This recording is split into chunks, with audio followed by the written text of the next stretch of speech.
hablando de infecciones bacterianas, infecciones víricas, incluso en algún traumatismo donde algún órgano esté sufriendo algún daño, pues obviamente suele a veces alterarse la temperatura. Bien, vamos a ver cómo tratarla. En primer lugar tenemos la valoración inicial. En la valoración inicial tenemos que observar el aspecto general antes de explorar.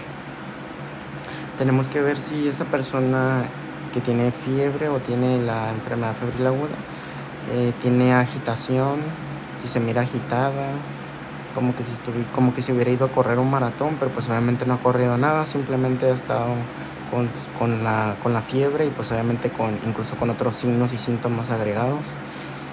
También puede tener, si tiene agitación o si tiene ansiedad, como que si estuviera temblando o aspecto tóxico, esto nos puede dar un signo de que hay una posible infección grave o también una septicemia.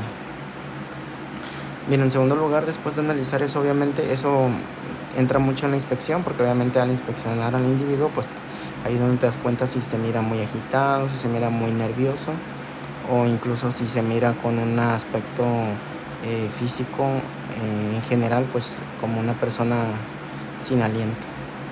Bien, pues en segundo lugar sería la anamnesis. En la anamnesis obviamente se le va a preguntar a la persona el inicio de la fiebre o de la enfermedad febril, cuándo inició y también la duración, cuánto ya es lo que cuándo inició y cuánto es lo que la duración de la fiebre, obviamente, porque pues obviamente hay unas fiebres que son intermitentes y que por ejemplo duran nada más un día y el siguiente día no tienen y luego en la tarde les vuelve a dar y así.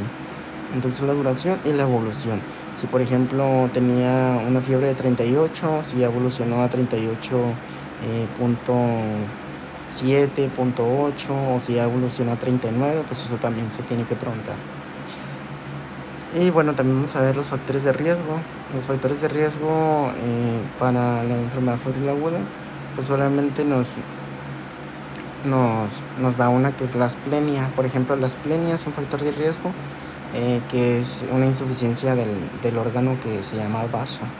Entonces, ese es un factor de riesgo. ¿Por qué? Porque haz de cuenta que el vaso lo que hace es de que no hay suficientes glóbulos blancos, porque bueno, el vaso almacena glóbulos rojos y glóbulos blancos.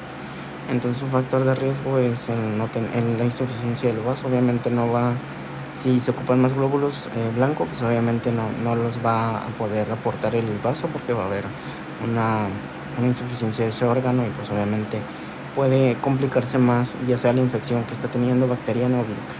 En segundo lugar tenemos el alcoholismo. Obviamente el alcoholismo no ayuda en nada, tanto en muchas otras patologías, en otras patologías metabólicas, patologías hipertiroideas, en general casi todas, incluso el mismo cáncer, incluso en las infecciones. Obviamente el alcoholismo pues es un factor de riesgo. El VIH obviamente también, porque recordemos que el VIH lo que hace es que hay una inmunodeficiencia cuando está el VIH. Obviamente hay una escasa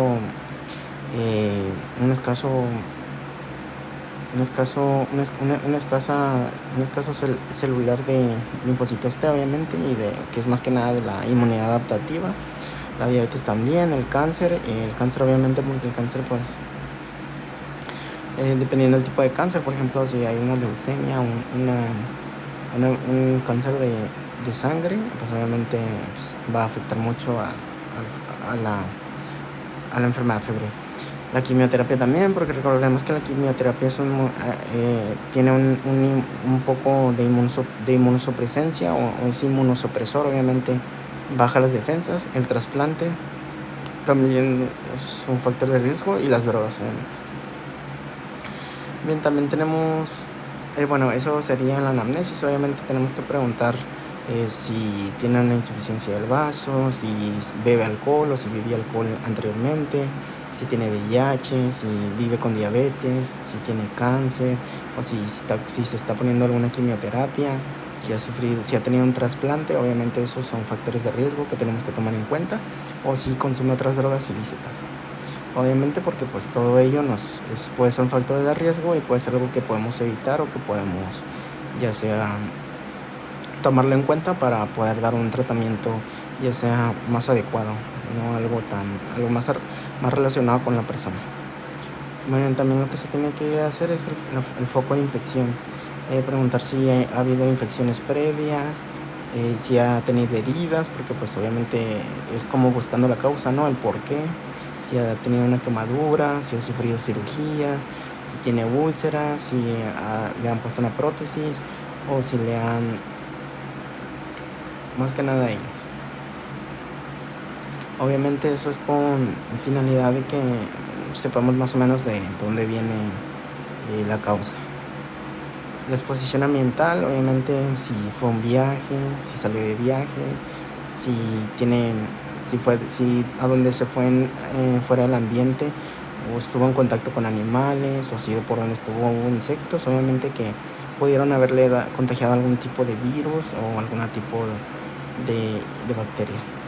Datos relevantes, los alimentos, obviamente, qué alimentos ha consumido en los últimos días, qué alimento consumió antes de que le empezara a surgir los síntomas, si está consumiendo medicamentos, porque hay medicamentos que son inmunosupresores y que obviamente bajan las defensas y eso puede ayudar a que algunas bacterias oportunistas que obviamente ya están en el cuerpo, a veces en la cavidad nasal, incluso en la faringe, incluso a veces algunas en el estómago, pues nada más están esperando a que haya una inmunosupresión y para activarse y pues infectar a la persona.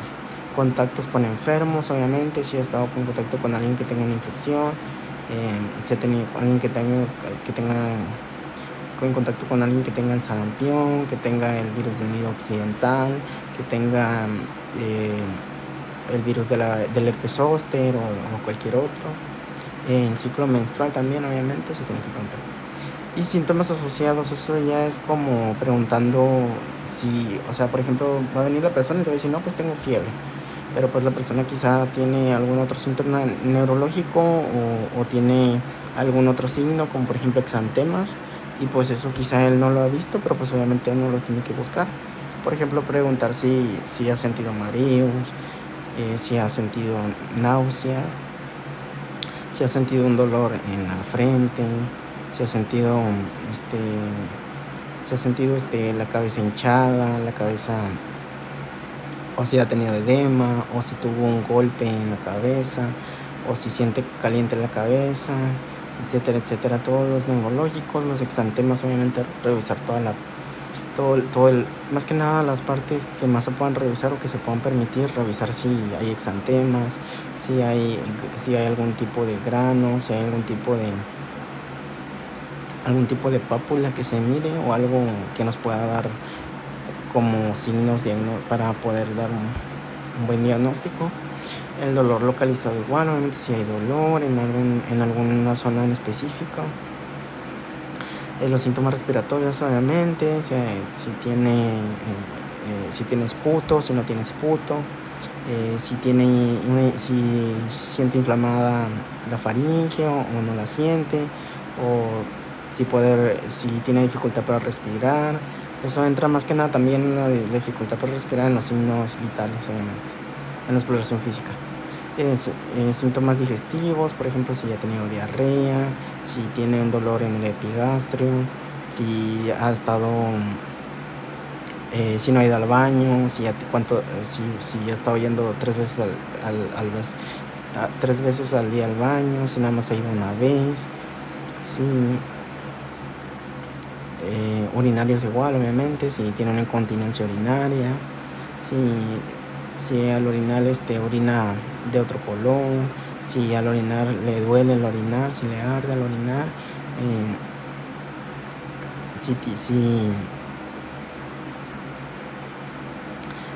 pues más que nada ellos. Y bueno, en el tercer lugar tenemos la exploración física. En general, pues obviamente vamos a ver si tiene ansiedad, si tiene letargo o un aspecto tóxico. Los signos vitales que son muy importantes en la exploración física, obviamente, en primer lugar, es en una de ellas sería la frecuencia cardíaca, la frecuencia respiratoria y la otra pues la presión arterial, obviamente, que es muy, muy importante. Eh, piel y tejidos blandos, si hay petequias, si hay eritema difuso, lesiones violáceas o dolorosas. Neurológico, la conciencia, cómo está, si responde bien, si sabe en qué día está, si sabe cómo se llama, si sabe contar del 1 al 10, si sabe en dónde trabaja y todo eso. La rigidez de la nuca y signos focales.